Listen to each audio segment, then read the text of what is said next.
Más de 40 autores en más de 1000 años, 3 continentes diferentes y un mensaje coherente. Eso nos hace poner una pregunta en nuestras mentes y es ¿cómo es esto posible?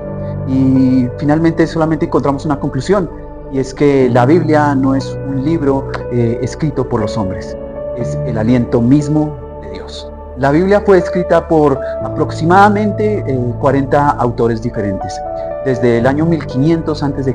hasta la Judea del primer siglo, y con diversas profesiones, entre los cuales encontramos reyes, pastores, pescadores, médicos, recaudadores de impuestos, sacerdotes, profetas, y aún así tiene una unidad impresionante. Hay que tener en cuenta que muchas de estas personas eran iletradas, no tenían conocimientos de escritura, y el mensaje aún así conserva la coherencia que puede tener de los mejores escritores y los mejores bestsellers que pueden haber en la historia de la escritura. ¿Por qué sucede esto? Porque nos dice la palabra del Señor en 2 de Pedro 1:21, los hombres hablaron de parte de Dios siendo inspirados por el Espíritu Santo. La iniciativa realmente no fue humana, la iniciativa siempre fue por obra del Espíritu Santo. El Nuevo Testamento fue escrito en griego koiné, y en 2 de Timoteo 3:16 Pablo usa una palabra clave y es el teoneustos. Está compuesta por 2 partes, y la primera es teos, que nos habla de Dios, y neustos, que nos habla de soplar, de respirar, de exhalar aliento. Literalmente lo que significa esto es el aliento exhalado por Dios. La escritura no es simplemente inspiradora, es el aliento mismo de Dios que exhaló hacia los autores para que ellos pudieran escribirla. Su origen simplemente es divino. Y es que la inspiración no significa que Dios ha hecho un dictado literal, como piensan algunas personas. Dios no convirtió a los autores en simples robots. La Iglesia ha rechazado esta idea de una inspiración mecánica donde Dios dicta palabra por palabra y el ser humano simplemente tiene la labor de una máquina que está transcribiendo lo que Dios le está diciendo. Entonces, esto nos hace preguntarnos qué fue lo que ocurrió realmente.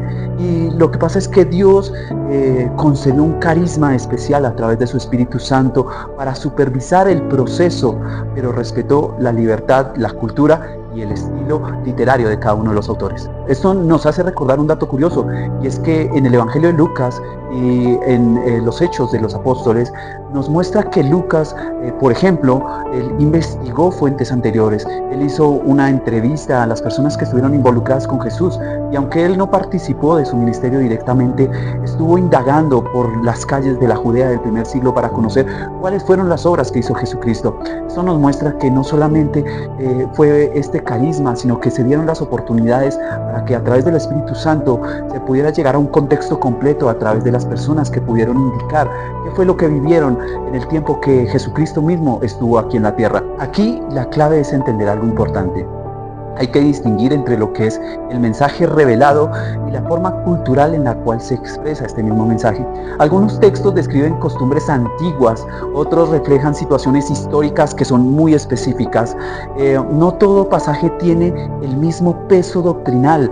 Y, por ejemplo, Pablo a veces distingue entre lo que viene directamente del Señor y lo que puede ser su opinión pastoral. Jesucristo decía algo importante en su ministerio terrenal, y era que señalaba a los fariseos, a los seos, a los escribas, indicándoles que ellos se preocupaban por la ley de Moisés, por la palabra de los profetas, y que escudriñaban la palabra sin entender que simplemente era un vestigio de lo que iba a venir.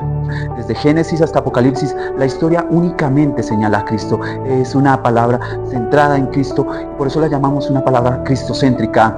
Y ahí debemos nosotros comenzar a considerar y concluir en algo, y es, y si Dios habló, nosotros tenemos que hacernos una pregunta, y no es si nosotros entendemos la palabra de Dios. La pregunta real es si estamos dispuestos a escuchar su palabra, a entender su revelación a través del Espíritu Santo y a considerarla y ponerla por obra en nosotros para salvación.